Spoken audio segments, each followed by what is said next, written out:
Attention, the following broadcast has been approved by Outcasted OC. Viewer discretion is advised. Incoming transmission in 5, 4, 3, 2, 1.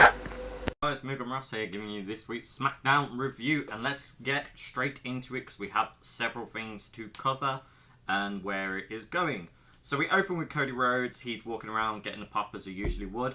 And what was really cool is he gives a fist bump to Trent's, I think it's Trent Crawford. I only really know him as Crawford, who's a two-time boxing champion. And I think his win record is 40-0, so he's quite a big deal. And he has a match coming up soon. They were in his hometown as well, so it makes sense him being there for the Smackdown. I thought it was a really cool little thing there. Sports crossing promotions is always cool to see in my eyes. He talks about, let's talk about Randy Orton. Said he has the privilege of calling him a friend and having him have his back all this time.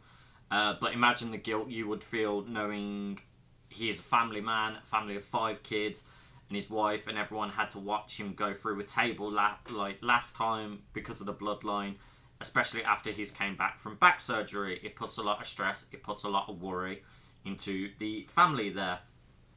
But he also turns around and says, what I am going to do is talk directly into the camera of the man who was responsible for it.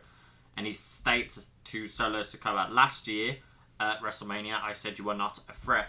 And yeah, you've gone out of your way, you've cost me a championship all those times ago, but I still don't see you as a threat.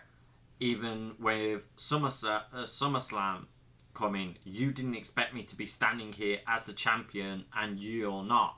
And you're still not a threat to me. Very quickly, A-Town Down Under come out and interrupt. Cody, you're talking a lot about the bloodline, but you cost me a situation. It's your fault. Jacob Fatu jumped us and stated Theory's jaw was swollen. Cody just responds with, wasn't that Waller kneeing you in the face? You know, your own tag partner hit you. They were like, oh yeah, you're playing this narrative again. Waller kind of digs quite deep on the whole Randy situation, blaming Cody for all of it. Cody had enough, jumped him, and hits an incredible flying kick with a chair in hand as well that just smacks straight into Waller. We get this really interesting moment of Mello doing a promo against Andrade and getting a barber cut fade before he goes out. I was like, okay, that's pretty cool. I think that was just a fun little add to his character, but I liked it. And for me, this was match of the night. I genuinely think Andrade and Mello were going to be an absolute showstopper, and they really did. So just before we get into that, we had a Cody Rhodes backstage segment speaking to Nick Aldis saying, I want to do a 2-on-1 handicap match. I need to prove a point.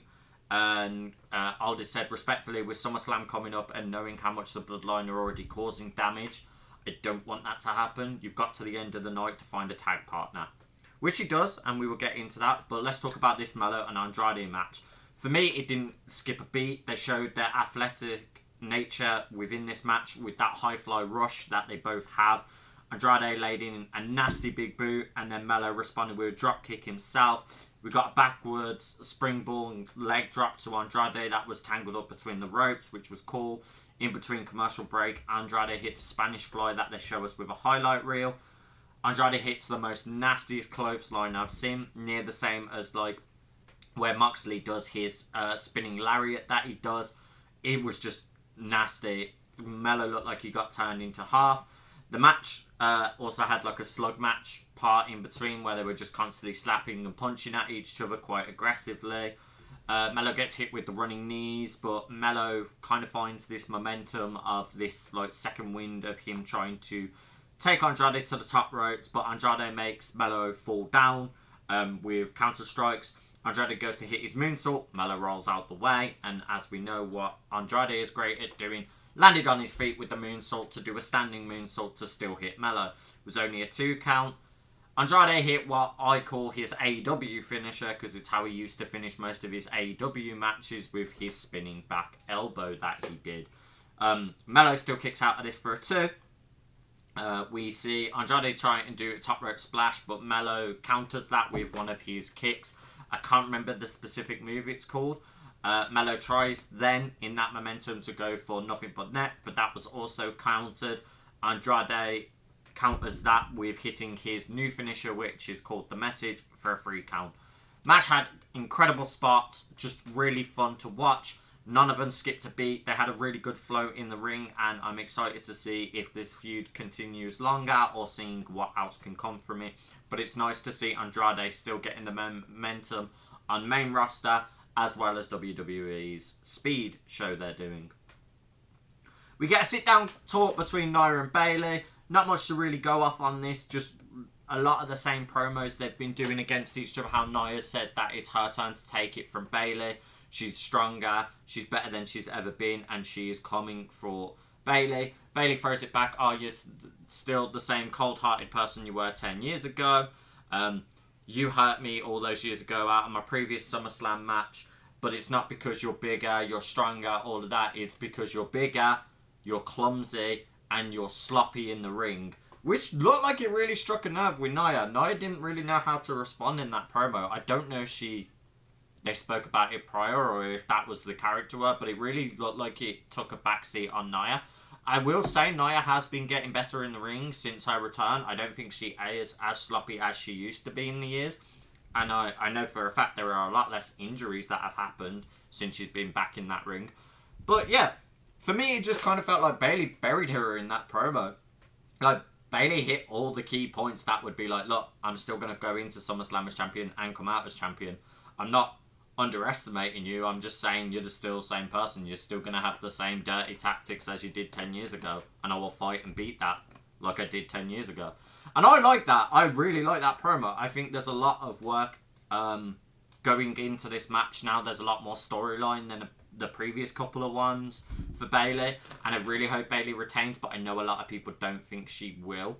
I do also potentially see shenanigans with Tiffany Stratton cashing in. Mainly because Bayley beating the crap out of the briefcase, which we will go into in a moment. Yeah, I just think it's Tiffany's going to target Bayley as much as Nia is now as well. Jade and Bianca are backstage, going to go talk to Aldis. Bianca, Piper and Chelsea are also there, going to do the same. They kind of have back and forth bicker to each other. Bianca said, you're getting on my last nerve. How about we say it the old-fashioned way? Me and you in the ring tonight. So that happens. We get a match between Chelsea Green and Bianca Belair. The match is very derailed quickly. It basically becomes a Bianca squash, which I wasn't all too happy about. Maybe it was just for time segment, but I thought you could have let it go a little bit longer. Could have been some interference from Piper or, Jade, but they didn't. And yeah, it was just quickly a free count roll-up win as well. So it just wasn't even a squash of like she hit a KOD or anything like that. It was just I beat you in the roll-up matchup. Which sucked, but I get why they're kind of doing it. Unholy Union show up on the Titantron, say, oh, we really like your passion and dedication to you trying to get the belts back. But kind of just laughs at them, saying like, oh, you really want a rematch? We'll see. So they're kind of playing like, you'll get to see us wrestle, but you ain't going to get our belts from us. So, yeah. One of probably the better segments of the night, we now get LA Knight and Logan Paul's contract signing. Logan Paul reads the contract for a hot minute and then just kind of slams it and goes, Omaha, let me ask you a question. Why would I give this hillbilly Aladdin, Sons of Anarchy, extra looking Larry the Lobster dude a shot at my title? I was just like, wow, okay, man really went out with the insults. Like, they were unique ones as well. The Larry the Lobster one kind of made me laugh. LA Knight just responds with, hey, edgelord over here, talking about no reason to face me. Maybe you're right. Maybe you should take a walk and think about it later. But you might want to reconsider that because every time we faced each other, I've owned and cooked you. Last year, I turned around and told you I drew you a map and you had the exact location where to shove every bottle of Prime. I've also beat you multiple times in the ring with a 1-2-3 pin. Yeah. Then Logan Paul kind of comes back with how he's done everything. He is basically better than LA Knight. Speaks about all his acolytes outside of wrestling. He doesn't need just wrestling. He already does multi-million things. Interviewing former presidents, things like that. Talking about his podcast, starting a family, and just in general what he does. Also speaks about his brother and states how the Logan's family and the Paul brothers basically emphasize sports entertainment and like combat sport in general. And LA Knight was very taken back to Slam at this, and I really liked it. Because the last thing Logan says is LA Knight is a Jimbo trying to be like The Rock. LA Knight clapped back like stated, like I haven't heard that one before. Oh, that was a lowbrow. You know, like get better material basically, and then states, oh yeah, but you're just pretending to be a US champion. At least your brother's actually willing to step in the ring against someone like Mike Tyson, but you haven't got the balls to step in the ring against someone like me. I guess balls don't run in the family. Logan Paul signs the contract and states, I'll draw a map of the direction of where you could shove your WWE Championship dreams, which I thought was a very interesting line to rebuttal and throw it back. I quite liked that. They look like they're about to burst into a fight. Nick Aldis is pushing them away. As Logan starts going to leave, he slides, runs back through the ring. They turn into a scrap between each other, which I thought was really cool. LA Knight nearly hits the BFT, which is the biggest thing we needed out of this kind of feud to make it come across like LA Knight is going to win, because I personally want LA Knight to win. I think it is the time. You can't keep building him up to be the Cinderella and not have the fairy tale ending for him at the end. Like, it just makes sense to me that you would give him this belt now. We also get a Tiffany Stratton segment with Scene Queen's Pink Bubblegum playing, which I loved because I'm a big fan of Scene Queen. I always love my metal. And just having metal and wrestling again is such a fresh thing. Like, they had Wargasm for the Clash at the Castle like main theme song, and I'm a massive fan of those as well. So just having metal in my wrestling again is great. I love the Tiffany segment as well because they really showed like her past, present, and future, and really plays into what's going to happen. We get the Tiffany walking out to have a match against Michin, and Nia Jax is behind her. Sorry for that, I was just trying to make sure I remembered my notes correctly. But she was walking with a slower pace. She looked like she kind of didn't want to be there at the moment, but was still there to support her. It's a on-the-nar situation. Just before the match starts, we get Santos and LA Knight having a back-and-forth segment being like, wow, I was in a Madison Square Garden match, and I didn't get pinned. Yes, you pinned Logan, but it was between two of us. Also, just to make it clear, if it was mano-a-mano, I would definitely win. So LA Knight was like, oh yeah, if, you know, I've got a schedule free for the next couple of weeks. If you want to get in touch, speak to your mum. She's got my number, which I thought was just, damn, the coldest line he could have came out. I was straight away. It really had me laughing at that moment. And then, yeah, Santos was like, oh no, like, you know, we just have a genuine match. I wouldn't want to hurt you. So I think Santos' outcome of this is, once LA Knight wins, I think he's going to go for LA Knight to get the belt. That's how it came across to me. So we'll have to see where that situation goes. They are wrestling next week, though. Michin brings it straight to Tiffany in their match. She hits a cannonball and goes for an early cover. Tiffany has a moment where she runs out of the ring, says time out, and then hides behind Nia Jax. And then as soon as Nia and Michin are kind of shouting at each other, you just see Tiff come from behind, sock Michin in the jaw straight away. So gives her the momentum she kind of needs. We get some much needed second win from Michin after that, because she was just getting hit after hit after hit. She was getting power slammed. She was getting a nasty drop kick happen to her. And just, there was a hip attack as well in between the ropes. Michin kind of just visibly in pain, still gets that momentum, as I said. Kind of runs up, starts hitting the chops, starts hitting the swings, and comes out and fights. You see the moment where Tiff finally gets the momentum due to Nia stopping Michin's run out. Tiff socking her with a punch again. And then, as that goes to happen, she hits the powerbomb again, gets the momentum to go for the moonsault. As she climbs up to the top, Bayley comes out doing that. It's Tiffy time towards her. So Tiff starts kicking off, shouting. Nia goes to run at Bayley. Bayley just hits her, knocks her out, grabs the briefcase. And as she's laughing at Tiff holding the briefcase, Nia goes to hit her. She just smacks the briefcase straight off Nia and pretty much knocking Nia out for this whole situation now.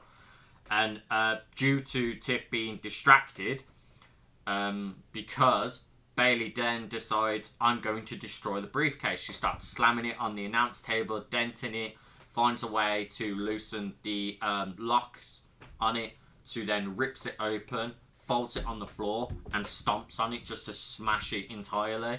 Throws it into the ring as Michin gets the roll up 1, 2, 3.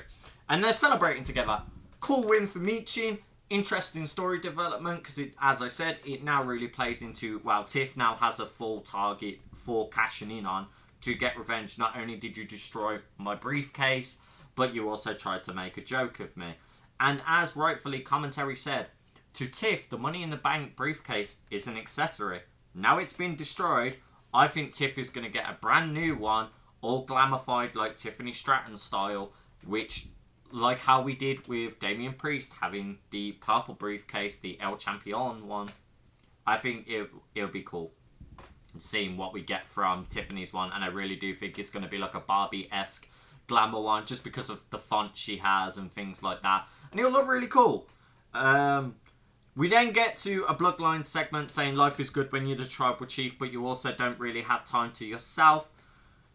Speaking of this mystery, it's not the mystery of, you know, who's going to win or who's going to be on Cody Rhodes' side. It's the mystery of who's actually going to be the one to step up against the Bloodline. Who's going to be the one to disrespect them. If you're on the side of Cody, you're against my family. You're against me. You're against the Bloodline. You're against the tribal chief. So I hope it's a handicap match, because there will be repercussions. Which I was like, it's not going to be a handicap match. There's 2 people in mind. I was thinking that could join Cody's side. And yeah, the person who ends up joining Cody's side made the most obvious sense to me. So we go into that match of A-Town Down Under versus Cody. And it's none other than Kevin Owens, which makes sense. I know a lot of people didn't think it'd be Kevin Owens this soon because of the situation with his mum, but he did update us 24 hours before saying that his mum is doing okay. She is looking to be cleared out of hospital, so that is great news. And it was really cool just to see him back and in a fighting format. So Austin and Cody opened the match, and it quickly turned into Cody Rhodes and Kevin Owens getting the opportunity to do combinations against Theory. There was a lot of just straight combinations that they were hitting, DDTs, power bombs, things like that. And Theory and Waller didn't really get much momentum until there was a double tag from them, tied Cody into the ropes, and one was holding Cody as the other was striking him, which was pretty cool. Waller had a moment where he went to go hit Kevin Owens, but misses and hits the turnbuckle. And then Cody literally sees this opportunity. Oh yeah, let's get a hot tag in. Hot tags to KO in that moment as well. So that all happens. KO being hot tagged literally just lays it into Grayson Waller. Gets a running clothesline on both Waller and Theory. KO in the ring also ended up getting the cannibal on Theory and then a senton. Great backbaker and elbow dropped from Theory and Waller to get momentum back to start fighting on KO. Once again, KO finally finds a hot tag on Cody. He's about to get it, but then he's dragged away the last second by Waller. Massive gut punches a hit on KO and takes him to the top rope. As obvious, you never take Kevin Owens to the top rope because you are not going to superplex him. But Waller was arguably one of the closest to doing it. Seeing that he has researched it, rushed back up when he was pushed down, carried on striking KO, but KO was glued to that top rope, didn't go. And pushes Waller off after several headbutts. Hits another senton. Well, no, not senton, sorry. Swanton that he does. And then, obviously, Cody hypes the hot tag again and gets it this time. Cody unleashes everything he can onto Theory, just strike after strike, getting the momentum to wheel up and get the bionic elbow hit. He also then hits a DDT on Theory. Hits Waller, sees the opportunity, slides in, hits a face buster on Cody, but Cody kicked out of it at 2. Cody cutter goes and happens on Theory just because there's a miscommunication between Waller and Theory again, where Waller nearly knee shots Theory. Theory grabs his foot like, what the heck are you doing, man? Not this again. What's going on? Theory gets pushed by Waller in this moment to get his foot off him. And then, yeah, Cody hits the Cody cutter that he does. Kevin Owens hits the stunner on Waller. Waller flies out, and then Cody gets a crossroads onto Theory for the 3 count. That all was short-lived because as soon as they start celebrating, Bloodline come down. Cody dives out and Tanga Loa dodges it, gets into the ring and starts fighting Kevin Owens, but Cody hits all three of them. They kind of start getting the momentum. Kevin Owens gouges Tanga Loa's eye as Tanga Loa was about to Samoan drop KO. They clearly announced this to try and put Solo through it, but lo and behold, the Samoan werewolf comes through, clutches it out for the New Bloodline, beating the heck out of all of them. Cody gets slammed into the stairs. Fatu, right on target, super kicks Kevin Owens and throws him into the ring, slams him with one hip attack, starts berating him like, "You trying to attack our tribal chief, the one that does everything for the family," like screaming at Kevin Owens, like verbally berating him, saying this is all your fault. Runs, hip attack again, hip attack again, hip attack again. I think he hits him a total of 4 times in a row, and they're like, stop. Security are not even coming out, and I wouldn't blame them. We then see Fatu kind of drag Kevin Owens' lifeless body into the middle to hit a flying headbutt. I